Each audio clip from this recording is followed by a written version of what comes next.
The mid to late 15th century was a time of turmoil for England, a time of warfare and political strife caused by a weak king. This is the history of Henry VI. Henry was born on the 6th of December 1421 at Windsor Castle, the only child and heir apparent of King Henry V, succeeding to the throne as King of England at the age of just 9 months on the 1st of September 1422, the day after his father's death. On the 21st of October 1422, in accordance with the Treaty of Torres of 1420, he became, in name only, King of France upon his grandfather Charles VI's death. Henry's mother, Catherine of Valois, was prevented from playing a full role in her son's upbringing. This was because the English nobles viewed her with suspicion, due to her being Charles VI's daughter. On the 28th September 1423, the nobles swore loyalty to Henry VI, who was not yet 2 years old. They summoned Parliament in the King's name and established a regency to govern until the King should come of age. One of Henry V's surviving brothers, John, Duke of Bedford, was appointed senior regent of the realm and was in charge of the ongoing war in France. During Bedford's absence, the government of England was headed by Henry V's other surviving brother, Humphrey, Duke of Gloucester, who was appointed Lord Protector and Defender of the realm. His duties were limited to keeping the peace and summoning Parliament. From 1428, Henry's tutor was Richard de Beauchamp, Earl of Warwick, whose father had been instrumental in the opposition to Richard II's reign. Henry's mother Catherine remarried to Owen Tudor and had 2 sons by him, Edmund and Jasper. Henry later gave his half-brothers earldoms. Edmund Tudor was the father of King Henry VII of England. Though Henry was named as King of France, the French would not wait and instead had Charles VII crowned in Rheims Cathedral on the 17th of July 1429. Henry was soon crowned King of England at Westminster Abbey on the 6th of November 1429, aged just 7, followed by his own coronation as King of France at Notre Dame de Paris on the 16th of December 1431, aged 10. At the age of 16, Henry finally assumed full royal powers when he came of age at the end of the year 1437. Being by nature shy, pious and adverse to deceit and bloodshed, Henry immediately allowed his court to be dominated by a few noble favourites, who clashed on the matter of the French war, when he assumed the reins of government.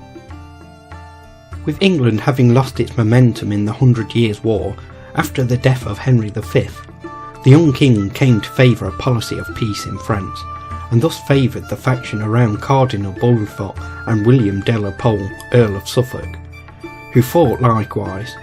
The Duke of Gloucester and Richard, Duke of York, who argued for a continuation of the war, were ignored. As the English military situation in France deteriorated, talks emerged in England about arranging a marriage for the king to strengthen England's foreign connections and to facilitate a peace between the warring parties at court.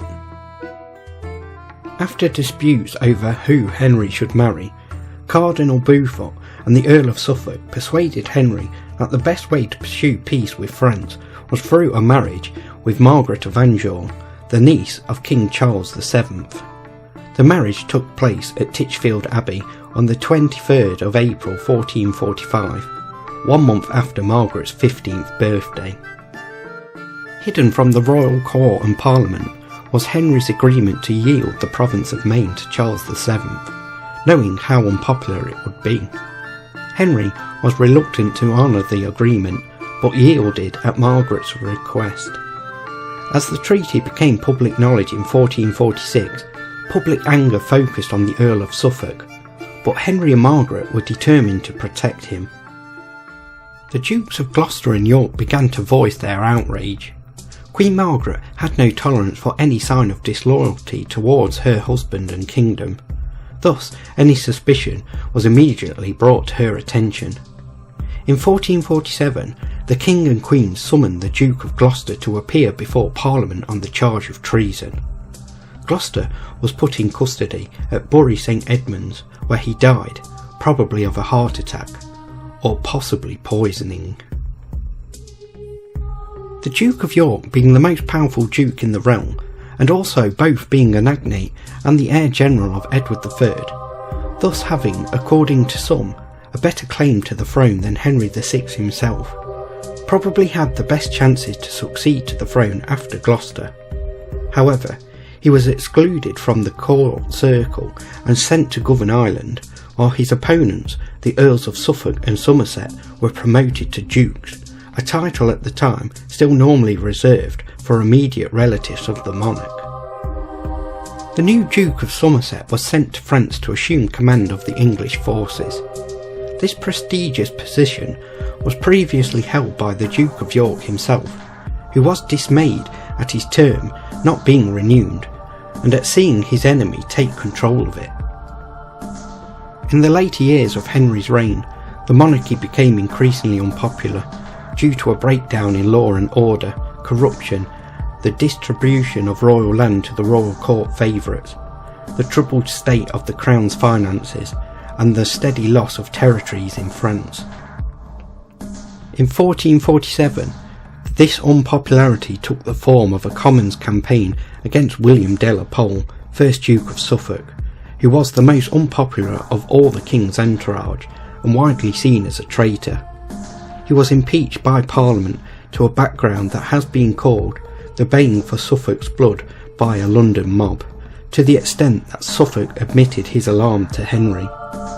Ultimately, Henry was forced to send him into exile, but Suffolk's ship was intercepted in the English Channel. His murdered body was found on a beach at Dover. Henry's mental health began to fray at the seams in the late 1440s. He exhibited possible signs of paranoia and grandiosity. By 1449, many at Henry's court began questioning his ability to rule due to his mental health. In 1449, the Duke of Somerset, leading the campaign in France, reopened hostilities in Normandy, although he had previously been one of the main advocates of peace. But by the autumn he had been pushed back to Caen. By 1450 the French had retaken the whole province, so hard won by Henry V. In 1451 the Duchy of Aquitaine, held by England since Henry II's time, was also lost. In October 1452 an English advance in Aquitaine retook Bordeaux and was having some success. But by 1453 Bordeaux was lost again, leaving Calais as England's only remaining territory on the continent. In 1452 the Duke of York was persuaded to return from Ireland, claim his rightful place on the council and put an end to bad government. His cause was a popular one, and he soon raised an army at Shrewsbury. The court party, meanwhile, raised their own similar-sized force in London. A standoff took place south of London, with the Duke of York presenting a list of grievances and demands to the court circle, including the arrest of Edmund Beaufort, Duke of Somerset. The king initially agreed, but Margaret intervened to prevent the arrest of Beaufort.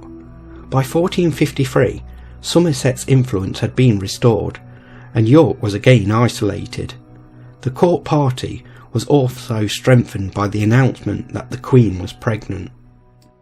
However, in August 1453, Henry received the bad news that his army had been routed in the decisive Battle of Castillon. Shortly thereafter, Henry experienced a mental breakdown. He became completely unresponsive to everything that was going on around him for more than a year. Henry even failed to respond to the birth of his son Edward 6 months into the illness. The Duke of York, meanwhile, had gained a very important ally, Richard Neville, 16th Earl of Warwick, one of the most influential nobles and possibly richer than York himself. York was named regent as protector of the realm in 1454. The Queen was excluded completely, and Edmund Beaufort was detained in the Tower of London, while many of York's supporters spread rumours that Edward was not the king's son, but Beaufort's. Around Christmas Day 1454, King Henry regained his senses. Disaffected nobles who had grown in power during Henry's reign, most importantly the Earls of Warwick and Salisbury, took matters into their own hands. They backed the claims of the rival House of York, first to control government and then to the throne itself, pointing to York's better descent from Edward III. Despite such attempts at reconciliation, tensions between the houses of Lancaster and York eventually broke out into open war. Their forces engaged at the Battle of Northampton on the 10th of July 1460, where the king was captured and taken into captivity under the Yorkists. Queen Margaret, who had also been on the field, managed to escape with her son, the Prince, fleeing through Wales to Scotland, where she found refuge. Margaret was able to raise an army and march south, engaging with the Duke of York at the Battle of Wakefield on the 30th of December 1460, where York fell. On the 17th of February 1461, at the Second Battle of St Albans, her forces engaged with the Earl of Warwick, who held the king in custody. She defeated Warwick and liberated the king. According to rumour, Henry had reputedly laughed and sung as the battle raged around him. Despite Margaret's victories, the Yorkists were not defeated, and the Lancastrian forces were once more defeated on the 29th of March 1461 at the Battle of Towton by the Duke of York's son, Edward. Henry and Margaret together evaded capture by Edward, and this time they both escaped into exile in Scotland.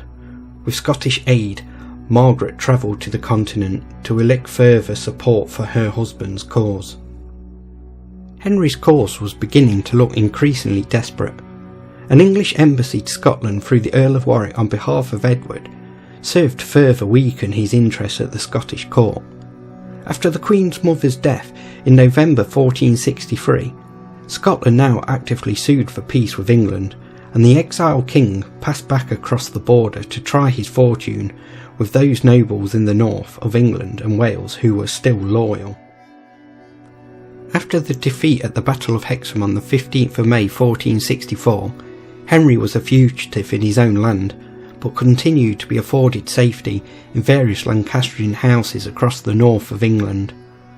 While he was hiding at Waddington Hall in Lancashire, he was betrayed by a black monk of Addington, and on the 13th of July 1464, a party of Yorkist men entered the house for his arrest.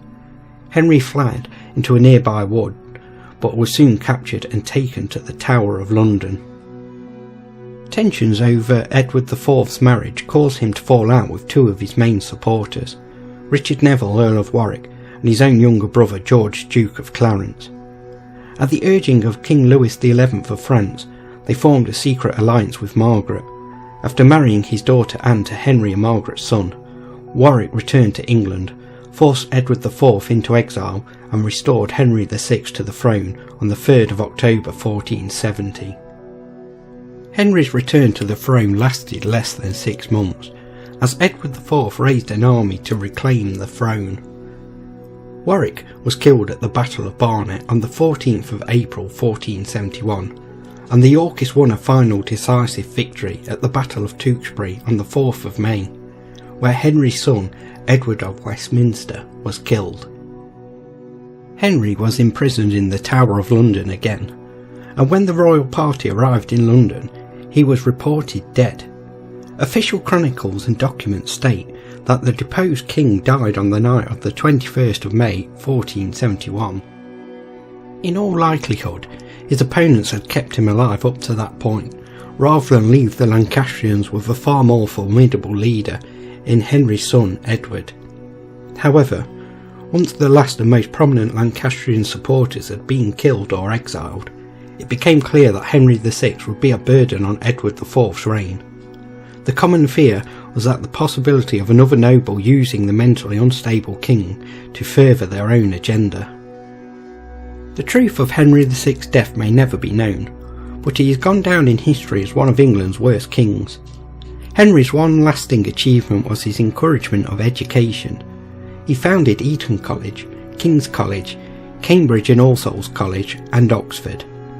though he can claim to be the youngest person to become king and the only monarch to have been crowned both King of England and France.